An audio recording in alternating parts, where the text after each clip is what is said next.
Bonjour à toutes et à tous, très heureux de vous retrouver pour faire le point sur l'actualité de ce vendredi 31 juillet 2026. Voici les grands titres de ce nouveau numéro d'Info Live. CAN féminine 2026, le Maroc enchaîne face à l'Algérie, tandis que le Sénégal se relance parfaitement contre le Kenya. Sunderland chute de justesse en amical face à Leeds malgré le grand retour sur terrain de Noah Sadiki. S Vita Club au pas de réconciliation, le comité des sages tape sur la table et convoque une mini-assemblée cruciale à Kinshasa. Passe au développement des titres sur Bleusat et ses chaînes partenaires.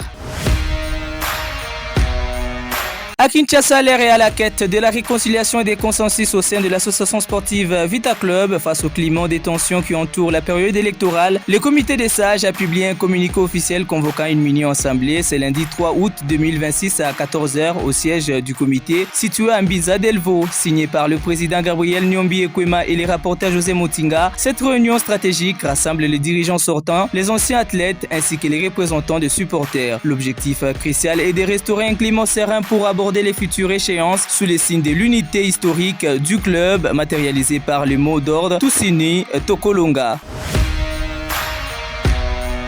En pleine préparation estivale sur le sol américain, Sunderland AFC a concédé une courte défaite 1-0 contre Leeds United au Sport Illustrated Stadium dans le New Jersey. L'unique réalisation de la partie, inscrite de la 8e minute par Lucas Mecha, a suffi au bonheur de White. Ce choc amical surtout a été l'occasion de voir à l'œuvre l'international congolais Noah Sadiki, tout juste revenu de ses vacances post-Coupe du Monde avec la République démocratique du Congo. Le talentueux milieu des terrains de Blackheads a disputé ses premières minutes de préparation apportant l'impact physique du dynamisme dans l'entrejeu malgré le manque de rythme collectif de son équipe.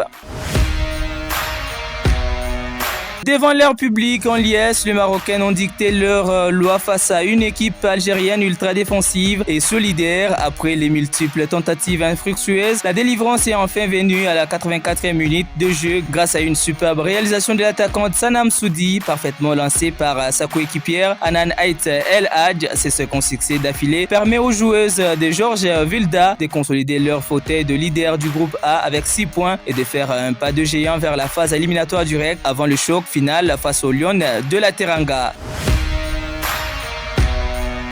Après une entame manquée face à l'Algérie, l'équipe nationale féminine du Sénégal a parfaitement réagi en signant une précieuse victoire 1-0 contre le Kenya au stade olympique de Rabat. L'unique but de la rencontre a été inscrit à la 35e minute par l'attaquante Seynabou Mbengue, idéalement servi par une passe décisive d'Ndeye Awakaset. Grâce à ses succès capital, le joueuse de Mam Moussissé décroche leurs 3 premiers points et conserve toutes leurs chances de rejoindre le quart de finale avant un ultime choc décisif contre les Lions de l'Atlas.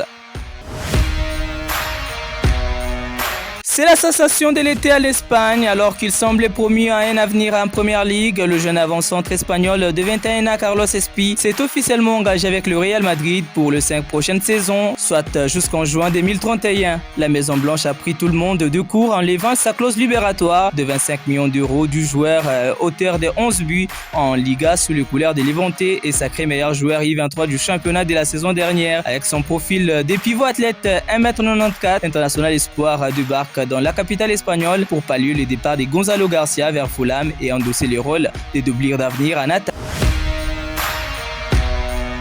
C'est le très joli coup réalisé par l'Inter Milan sur le marché des transferts. Libre de tout contrat depuis son départ de Manchester City, le défenseur central anglais John Stones s'est officiellement engagé avec les Nerazzurri jusqu'en juin 2028. À 32 ans, le solide international aux 85 sélections quitte pour la toute première fois son Angleterre natale après avoir tout gagné sous les ordres de Pep Guardiola. Attiré par les projets sportifs de Simone Inzaghi, Stones vient apporter son immense expérience de la Ligue des Champions, sa qualité de relance unique pour stabiliser l'arrière-garde du champion d'Italie en titre.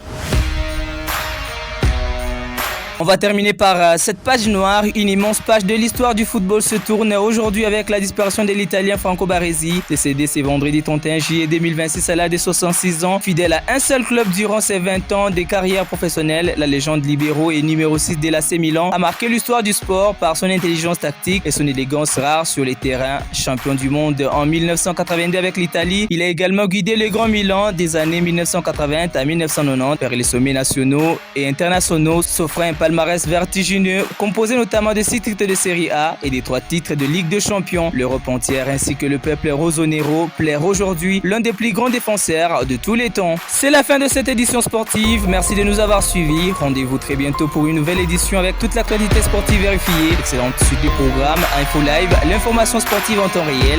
À très bientôt.